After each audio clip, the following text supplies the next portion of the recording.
the Locked On Podcast Network, your team every day. You are Locked On Cardinals, your daily Arizona Cardinals podcast. Part of the Locked On Podcast Network, your team every day.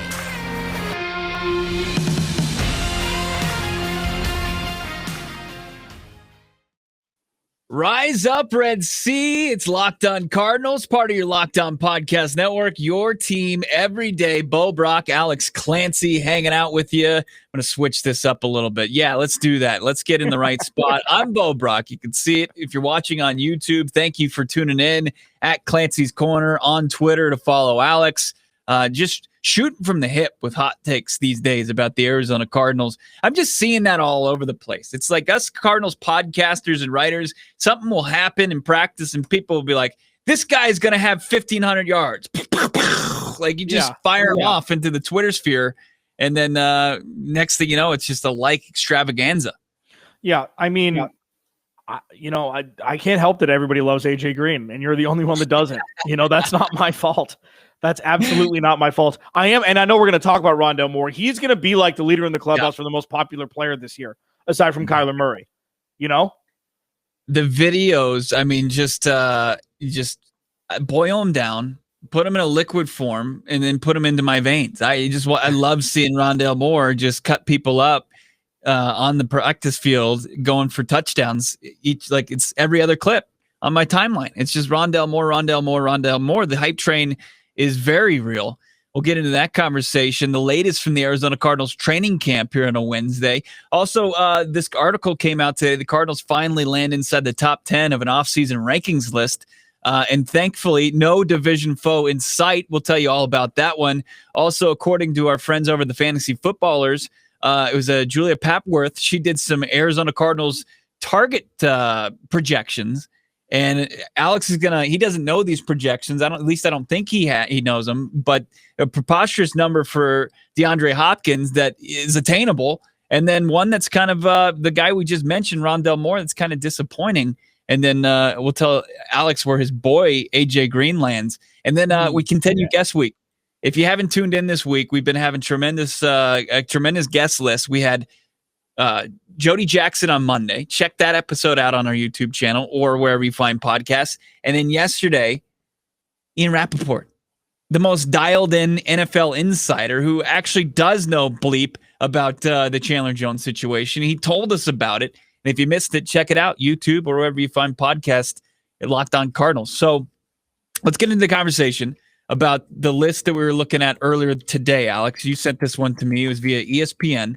And it was who improved the most, who improved their roster the most this offseason.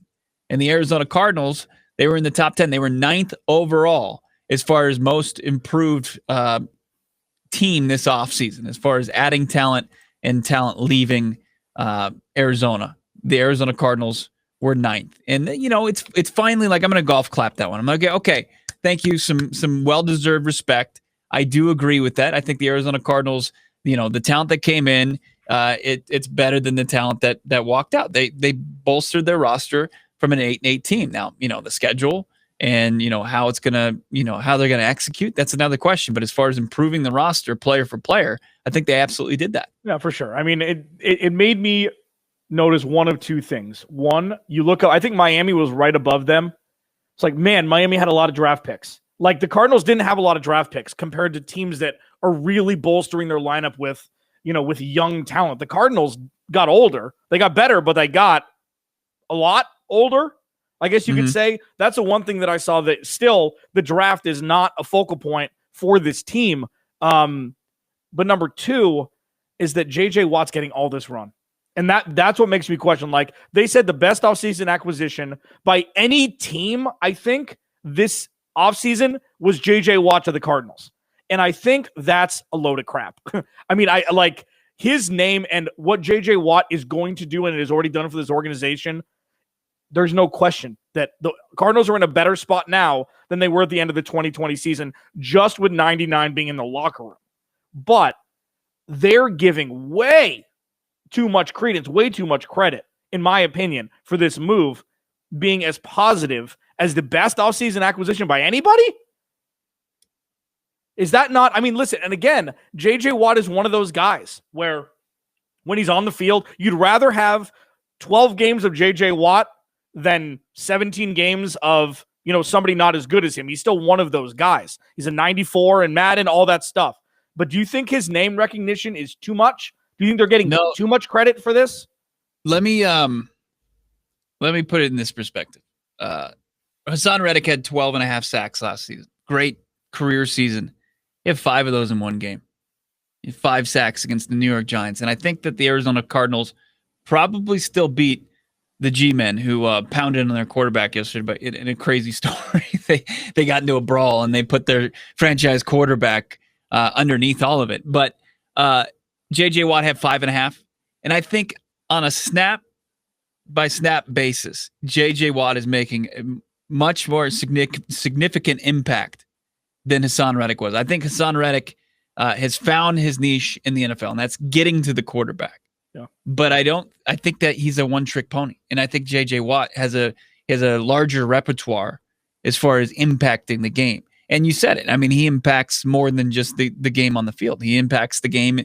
He impacts the team in the locker room. He impacts preseason training. Guys getting to the weight room, guys being amped up and prepared for practice and enjoying practice. And I think Hassan Reddick is a good player, but I don't think he transcends the playing field like J.J. Watt. Well, yeah. And I mean, I think you're going to see an uptick in performance from the linebackers where J.J. Watt's going to get double teamed almost every play. So you're going to get double teamed from J.J. Watt. You're going to get double teamed from Chandler Jones. That leaves some of the best athletes in the NFL behind them to eat. I mean, Isaiah Simmons could literally have 80% of the production that Hassan Reddick did last year if they utilize him correctly. I mean, Hassan Reddick could fit in Isaiah Simmons' pocket size-wise. 6'3", 240, sub 4'4". He was made in a lab. If you can use him and you put him on the same side as J.J. Watt or Chandler Jones from the outside, that's why it's inexplicable to me that they didn't just move him outside. It's like, okay, cool. We have guys who are going to take up the offensive line. Oh, wait, the offensive line blocks for the quarterback. Oh, wait, if they're blocking for, Chandler Jones and J.J. Watt, who's going to block Isaiah Simmons? Oh, a running back? You'll take that every day of the week. I don't understand. It seems so basic. Obviously, football is so intricate, and I've never played. I mean, I had 2 interceptions in 8th grade flag football, so I was almost all conference for that, but that's where I peaked. I'm telling you, Isaiah Simmons and Zaven Collins are the one they're going to benefit the most from J.J. Watt's performance on the field. It's not going to be sack numbers that we're going to care about. Let's simplify things real quick. Where did they not get better this offseason? Cornerback room. You really feel like the cornerback room. You don't think that Malcolm Butler has equal, if not better, production than Patrick Peters? We don't know. I think so. I think that's either the status quo or I think it's the littlest bit of an uptick. I think that Malcolm Butler's been better. He didn't have any pass rush last year like Patrick Peterson did in Tennessee. And then I think there's expectations Byron Murphy in his 3rd season, Robert Alford, Drake Kirkpatrick. I just think that the secondary, you add the rookies. I just think the quantity is there and it's pretty equal. But you can make the case for that. Yes. I think where you can really say, okay, they didn't improve this room, the running backs. Yeah. Now, could it be a better performance? Potentially. Who knows what Chase Edmonds looks as RB1. He's never had that opportunity, real true opportunity. But, I think Kenyon Drake had double-digit touchdowns last year. He's more of a the floor is higher for Kenyon Drake. The upside's higher for Chase Edmonds. I just think that that's probably the one you can argue. But otherwise, I think that they improved at the wide receiver position. I think they definitely improved the pass rush. They definitely upgraded the center position. So I think you can only make the case for maybe 2 groups where you're like, oh, maybe they didn't get better. But then when you look across the division, and we'll finish up this list real quick before we get into some more training camp takeaways, and then we'll also get to our guest, Kyle Odegaard, who used to work for azcardinals.com for so long. He's going to tell us what he's doing these days and some interesting odds for the Arizona Cardinals. But the Arizona Cardinals were 9th on this list. And then the next closest NFC West team was the San Francisco 49ers at 18. And then at 18. And then you had the Rams at 22, and then Seattle all the way down the list at 28. I mean, these were and that's where I think that this paradox continues, where the Cardinals improved their roster from 8-8, and it's a pretty significant improvement as far as player, just better players, but they're supposed to trickle down the division, and these teams that didn't. I mean, what did the Niners do? How did the Niners get better? They're returning guys that were on the COVID list. That were injured last year. That's how they got better. I mean, they still have the same issue. They don't have any confidence in their quarterback, Jimmy G. And I mean, we're already hearing Trey Lance is getting first team reps in practice. And then the Rams brought over a guy with a 44 career winning percentage. That's an upgrade. Unfortunately, this is probably the real reason why the Cardinals are ranked so high, is because they needed to improve more. The other teams didn't necessarily. Like Seattle, you can say what you want. They're not going to have a good offensive line, and their corners are going to be suspect, even though, they look better than they have in recent years since losing the Legion of Boom. The 49ers were ravaged by injury last year. They didn't have to make that many upgrades. So this is based solely on offseason moves. So that's probably where they're supposed to be. Drafting Trey Lance was looked at as an A move. So that's why they're there. I mean, I think those numbers, I think those ratings are absolutely fine compared to some of the other crap that we've seen. And that plays right into my conspiracy theory about the 49ers. I mean, it plays so much, like right into the hands of it. I mean, please. I will give it to you. I absolutely will. But we first have to pay some bills a little bit. We've got to get we have to talk about our great sponsors here on the Locked On Cardinals podcast, which I'm trying to bring up our sponsors, but I can't. I'm stalling now. Why don't you start with betonline.ag, Bo? Yeah, betonline.ag, because we actually have football to bet on these days. 1.5. I saw our guy Lee Sterling from Locked On Bets was saying, you pound that under. He thinks that the Steelers defense is going to come out to prove something, and you're not going to get the best shot from the Dallas Cowboys offense. Obviously, it's one of 4 preseason games now for the Cowboys. They're playing one extra one. So Lee Sterling thinks that 33.5 take the under as far as the total. Where do you do that? The fastest, easiest way to do that is betonline.ag. Go to betonline.ag. Not only do you have the quickest, easiest way to all the action, they've got news, they've got sign-up bonuses right now. All you have to do, go sign up, put in the promo code Locked On, and you get a 50% sign-up bonus. So if you put in $100, you get $50 free to help build your stack for the NFL regular season. You can bet on Major League Baseball. You can bet on all the UFC, MMA action. Do it. BetOnline.ag is the best place to do that. We'll be right back. Locked On Cardinals. All right, so we're back here. We've got a great message coming up from our friends over at Built Bar, the best tasting protein bar on the market. Yes. We also have Kyle Odegaard from azcardinals.com, formerly of azcardinals.com. He's got a new gig, but he just basically hung up his Cardinals, his garb. Credential, his garb, his polo. He's now working for bettingus.com, which will give you insight on making bets at betonline.ag. But so Rondale Moore going off in training camp, saw more videos today from the 10:30 practice. And then also Christian Kirk, I heard he's in street clothes. We're still trying to figure out what the deal is with Christian Kirk. Somebody asked us on our YouTube video yesterday, should we deal Christian Kirk? Should the Arizona Cardinals be in the business of dealing the former second-round pick? I mean, we talked about it around draft day. What he could garner. Could he garner a 4th-round pick at this point? I think that in the last year of his deal, we're going to find out the max that Christian Kirk's going to put out because, I mean, it's a contract year. And look at what Hassan Reddick did last year when given the opportunity. It's obviously not the same exact thing, but if he's healthy for the majority of the season, he's going to score touchdowns. He's going to take the roof off the defense. We did it against Dallas last year. He balled out against Tampa Bay 2 years ago. I think he had 3 touchdowns that game. I think it was. It was a game that was irrelevant because the Cardinals were out of contention at that point. But we've seen it from him at an NFL level. It's not like John Ross, who was drafted top 10, and he scored 4 or 5 touchdowns in his career. Christian Kirk is much better than that, but We got to see it this year, you know? It's interesting. It's like exactly what Ian Rappaport told us yesterday about Kyler Murray. Like if he gets an extension, that's a good thing for the Arizona Cardinals. That means he earned it. That means he's getting generational wealth to continue to do what he's done so far and hold down forward as a franchise caliber quarterback.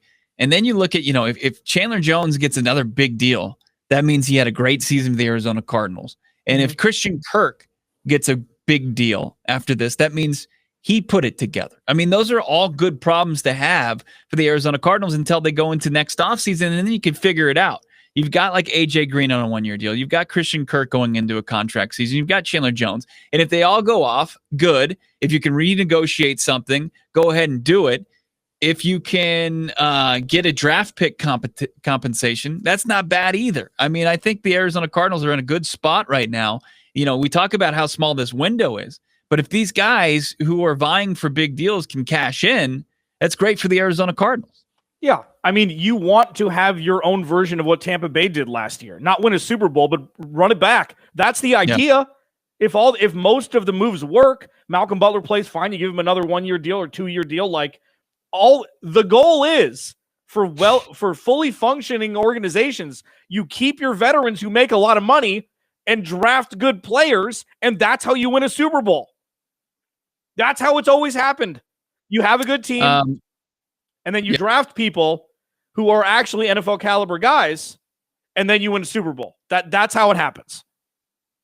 It's Locked On Cardinals, part of your Locked On Podcast Network, your team every day. Bo Brock, Alex Clancy. Make sure you're following along on Twitter at Locked On AZ Cards. So Julia Papworth, she works for the Fantasy Footballers. We had Jason Moore on a couple weeks ago. He gave us some tremendous insight as far as Arizona Cardinals with any kind of worthy-wise. And we talk about, the usual suspects, Kyler Murray, DeAndre Hopkins, and then it's everybody else. And Julia broke down, what she expects the target share to be. And the Arizona Cardinals are vacating 156 targets from the 2020 season.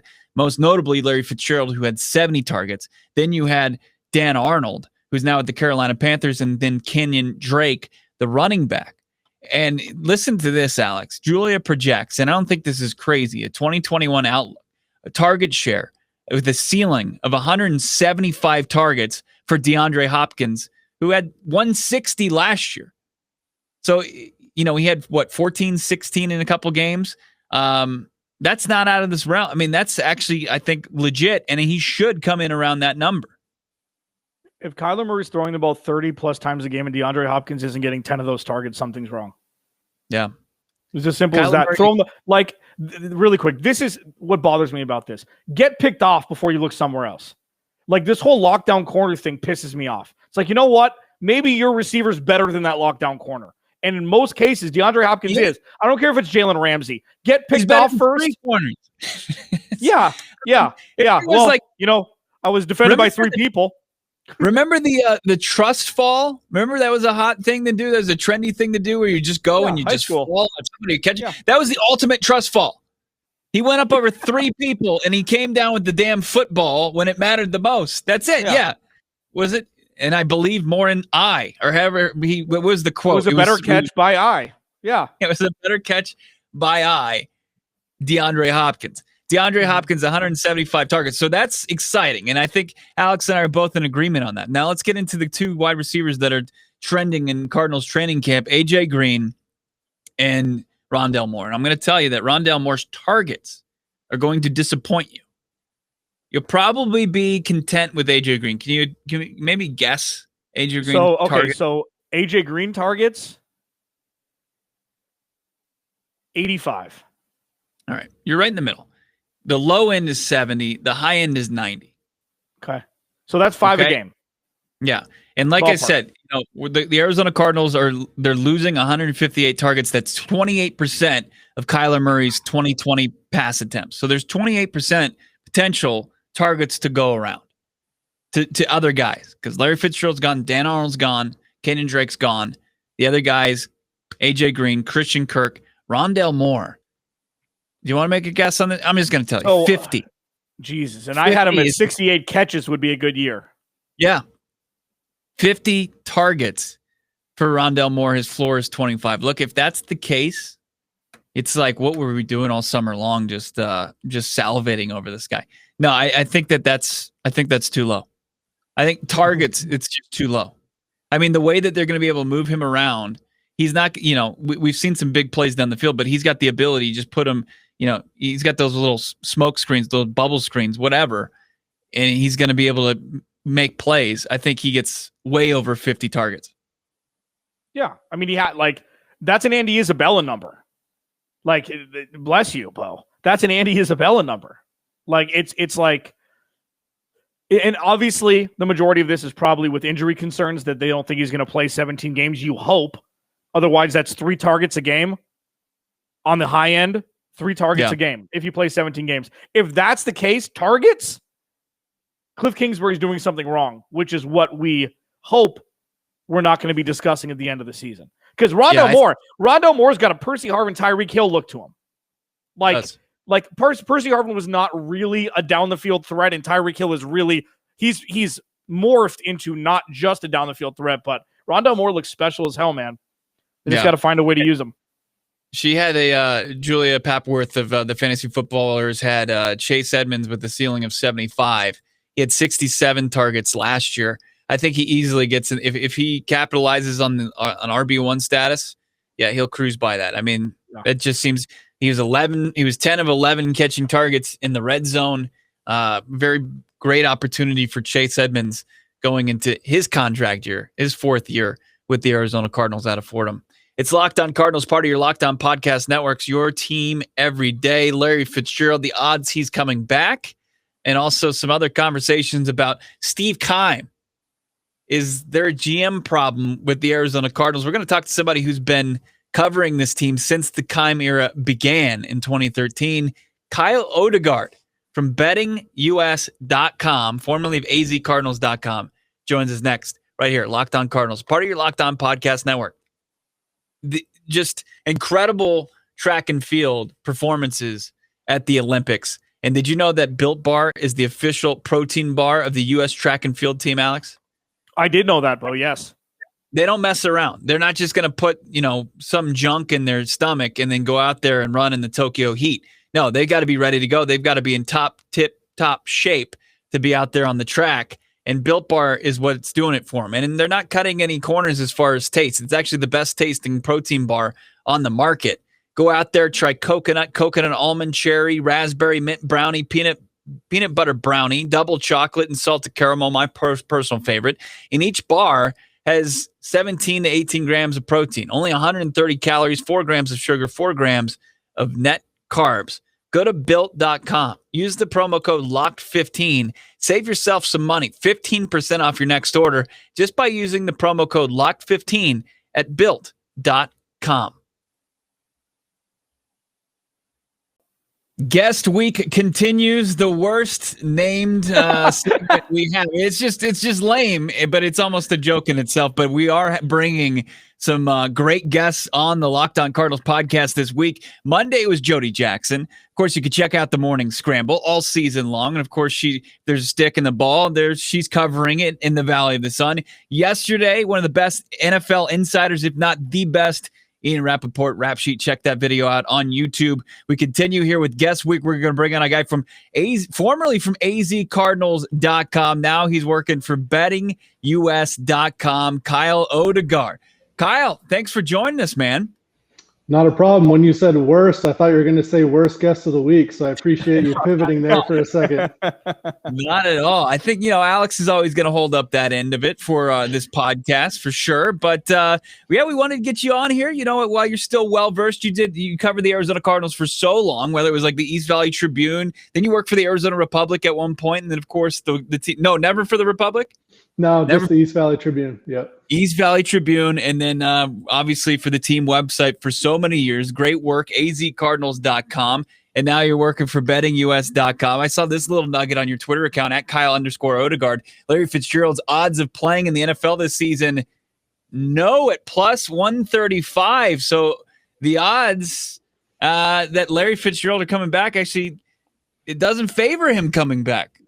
Well, I mean, it does now favor him coming back, which is a little bit interesting. With the minus 175, they're thinking that he is going to come back. And earlier in the offseason, he was a big underdog to play in 2021. So it's kind of surprising that it shifted. But now, I guess as the season's getting closer and he never announced his retirement, the betting markets are shifting a little bit. And everybody's still waiting. And I don't know if anybody truly knows besides Fitz, but everybody's keeping an eye on that for sure. And now maybe there is a chance he comes back.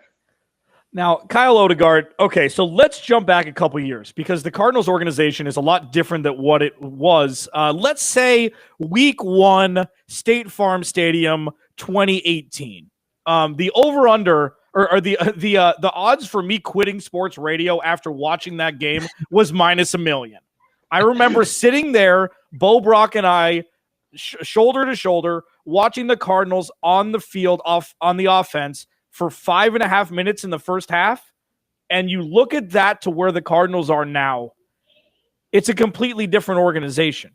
So with Kyler Murray and with DeAndre Hopkins and all of the guys they brought in this offseason, what's your snapshot of the Cardinals, not just as a team, but as an organization, jump to from 2018 to now?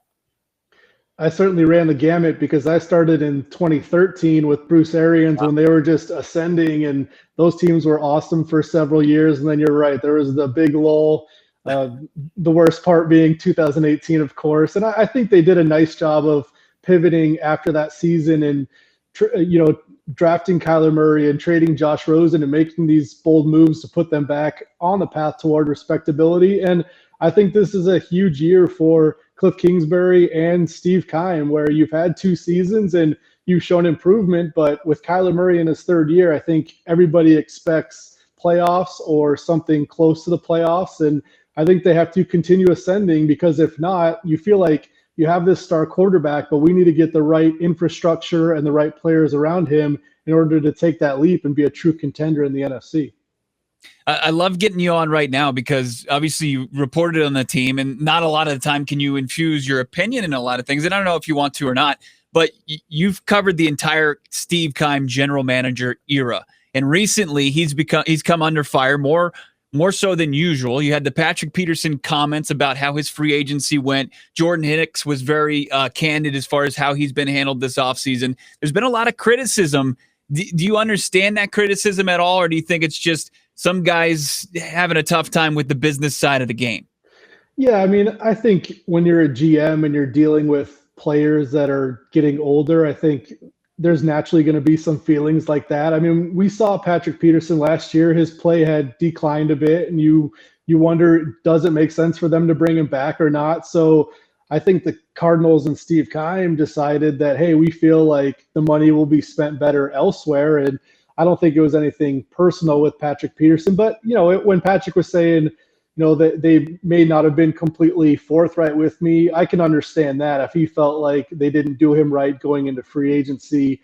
But I just think it's a position where guys that you pay are going to love you, and guys that you let leave in free agency are going to be unhappy. And I think that's just kind of the job. So I think, it's not like my opinion of Steve Keim has completely changed from a few years ago to now. I think there's guys that are on the team now that are always going to be happy with him, and when people leave, sometimes they'll be disgruntled.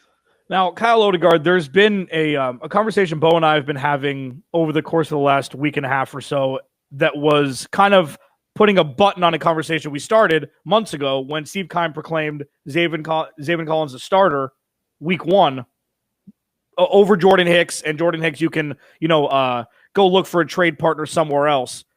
With Zaven not playing a down, not being at training camp yet, and Jordan Hicks obviously taking a step back last year on the field, but still having a huge integral leadership role on this team, do you think that was the correct move, the wrong move, or just the GM making a decision? Because, I mean, Bo and I have gone back and forth. We completely disagree on this.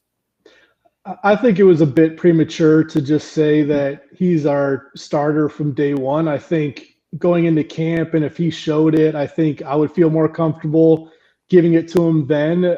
I understand the thought process, because basically they're saying even if he has struggles, we don't want to make this controversial and let Jordan Hicks play 40% of the time and kind of do this yin and yang with Zaven Collins. They just want him to settle in and be the starter and play full time. But I've seen enough rookies struggle mentally with the game where it really hurts a team. So I feel like if Zaven Collins looks lost in training camp, you've kind of already made your bed and you're going to start him when maybe Jordan Hicks is the better answer. So I personally wouldn't have said Zaven Collins is our starter at this point, but I think they want to say we're looking more long-term. We believe in Zaven Collins, and good or bad, we're going to put him out there. So we'll see if it works.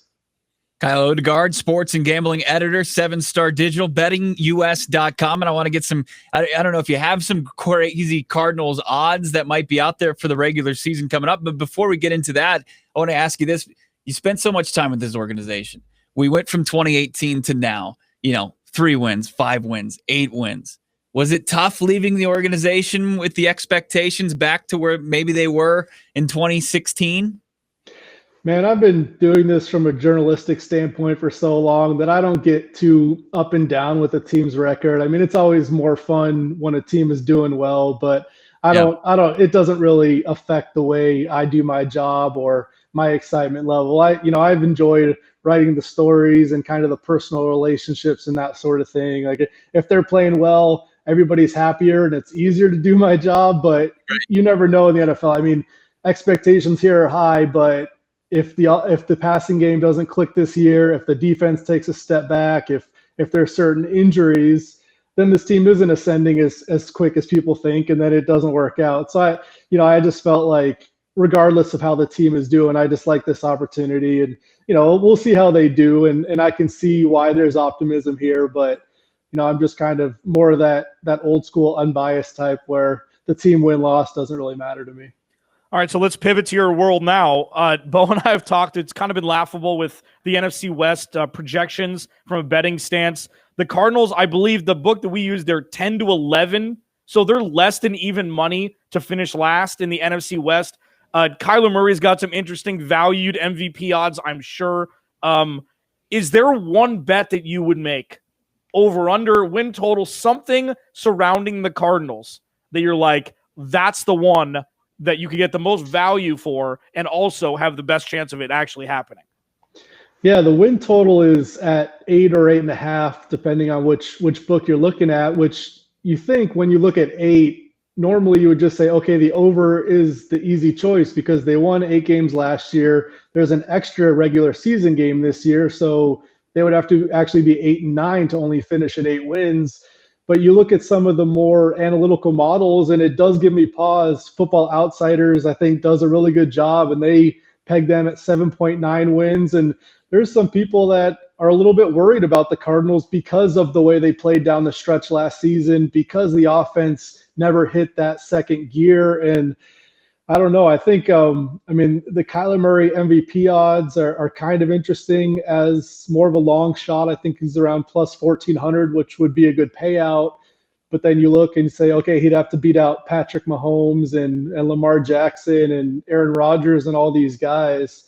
So I think, maybe Zaven Collins as Defensive Rookie of the Year is an interesting bet, another long shot, and we just talked about Zaven, but we know he's going to play a lot, and he's probably going to put up tackle numbers. And if he gets a couple interceptions or sacks, then the overall numbers look good. And maybe he's not actually the best rookie, but in Rookie of the Year voting, these people don't see every single player, and the defensive guys are kind of overlooked. So if he comes in and gets 100 tackles, that's going to turn some heads. So maybe Zaven Collins as Defensive Rookie of the Year is one that I would look at. Yeah, and the MVP, it's interesting because we'll have debates, and you're like, oh, well, Matthew Stafford has higher odds than Tom Brady and Kyler Murray, and it's a zero-sum game.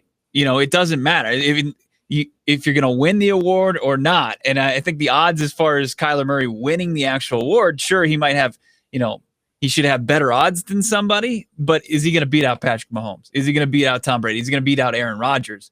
I mean, that's a different discussion, and you're just lighting money on fire, no matter if it's a better odds than, somebody else.